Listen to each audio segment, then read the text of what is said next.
begitu. Atau ternyata saya tidak ingin ikut seleksi CPNS, pengennya ikutnya seleksi P3K. Oh ya udah, balik lagi aja, klik tombol sebelumnya.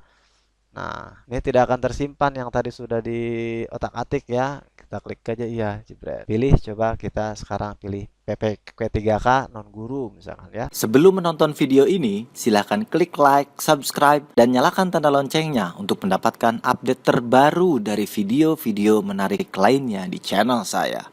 Selamat menyaksikan. Baik, untuk yang kedua yaitu memilih jenis seleksi pada SSC ASN 2021. Nah, di sini silakan pilih jenis seleksi yang akan dilamar. Ada tulisan, pastikan Anda mengakhiri pendaftaran di tahapan terakhir nih pada tahapan resume ini jika sudah yakin bahwa data ini sudah betul. Nah, pada tahap 2 ini yaitu memilih jenis seleksi. Di sini pilih jenis seleksi ada 3 sebetulnya ya. Dan Anda hanya dapat memilih satu jenis seleksi. Mau pilih apa nih? P3K guru, CPNS, P3K non guru. Lalu setelah Anda melakukan resume, Anda tidak akan dapat mengganti pilihan seleksi ini. Kalau udah sampai akhir nih, makanya selama belum sampai akhir resume diakhiri, itu masih bisa diubah-ubah ya.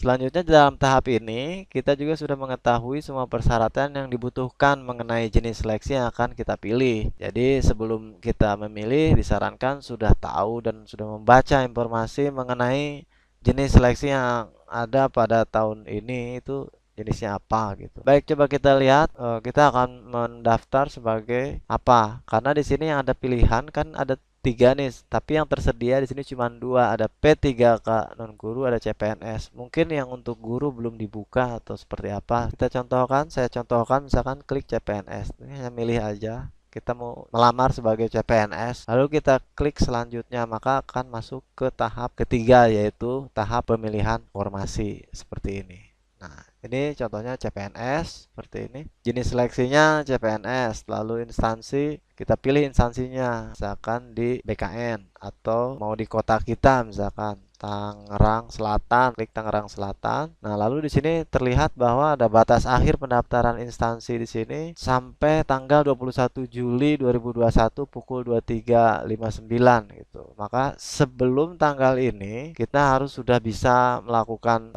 pendaftaran atau sudah mengakhiri resume pendaftaran seleksi ASN sudah selesai gitu ya. Kemudian di sini ada jenis formasi. Di sini banyak jenis formasinya. Di sini ada 3, mohon maaf, jenis formasinya. Ada formasi umum, penyandang disabilitas, dan lulusan terbaik. Kita pilih yang umum, misalkan seperti ini. Lalu kita klik pilih. Oke. Setelah kita pilih, lalu kita coba masukkan kualifikasi pendidikan kita. Kita ini lulusan D3 apa atau S1 apa gitu ya. Di sini bisa dipilih. Ada nggak gitu yang sesuai dengan kualifikasi pendidikan kita, pendidikan terakhir ya. Misalkan S1 psikologi contohnya. Nah, seperti ini. Ketika dipilih kualifikasi pendidikan, maka di sini muncul jenis perguruan tinggi. Nah, perguruan tingginya di dalam atau di luar negeri. Kita pilih salah satu, kemudian jabatan yang diinginkan apa. Ini jabatan yang tersedia untuk kualifikasi S1 psikologi, analis pelindungan perempuan, ada analis mitigasi bencana, analis masalah sosial. Misalkan katakanlah mau memilih analis keluarga berencana supaya tidak banyak anak gitu ya. Setelah itu masukkan di sini tanggal ijazah. Tanggal ijazah yaitu tanggal dikeluarkannya ijazah. Kita pilih tanggal berapa. Kemudian di sini ada lokasi formasi. Lokasi formasinya mau di mana nih gitu kan. Di Dinas Pemberdayaan Masyarakat. Nah, kan di sini sesuai nih yang memang analis keluarga berencana itu ajarnya di Dinas Pemberdayaan Masyarakat, Pemberdayaan Perempuan, Pelindungan Anak. Ada di sini nih. Nah, kemudian perguruan tinggi ini ketika sudah diisi nanti otomatis ini ya. Karena ini akan otomatis terlihat. Kemudian di sini ada lokasi tes, mau pilih di mana nih.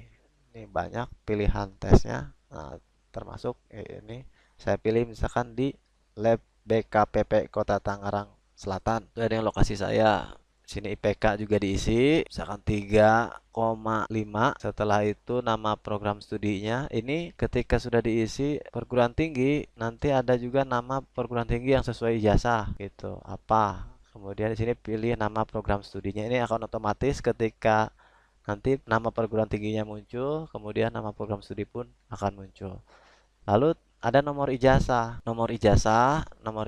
ini diisi dengan nomor yang ada pada ijazah, nomor ijazah. Beda-beda masing-masing perguruan tinggi biasanya itu ya. Kemudian ada tahun lulus. Tahun lulusnya tahun berapa? Tulis tahun lulus misalkan 2016 misalkan seperti itu. Nah, setelah itu baru diketik captcha-nya ya. Silakan dilihat lagi petunjuk pemilihan formasinya seperti apa.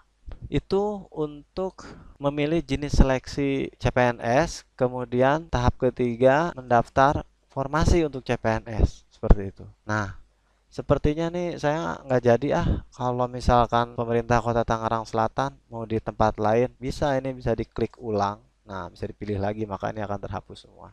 Begitu. Atau ternyata saya tidak ingin ikut seleksi CPNS, pengennya ikutnya seleksi P3K. Oh ya udah, balik lagi aja, klik tombol sebelumnya. Nah, ini tidak akan tersimpan yang tadi sudah di otak-atik ya. Kita klik aja iya, jebret. Pilih, coba kita sekarang pilih P3K non guru misalkan ya. Kita klik, lalu kita klik selanjutnya. Nah, seperti ini. Ini sama seperti langkah tadi yang CPNS. Pilih instansinya, otomatis instansi antara yang CPNS dengan P3K non guru ini berbeda gitu. Tidak sama karena ada yang membuka untuk CPNS dan P3K, ada yang tidak gitu. Kadang-kadang di CPNS buka, di P3K tidak. Bagaimana kita untuk mengetahuinya?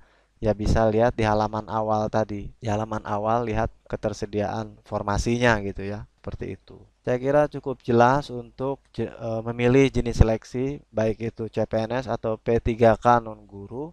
Kemudian bagaimana mendaftar formasi. Setelah yakin betul diisi semua seperti tadi, maka kita klik selanjutnya. Oke?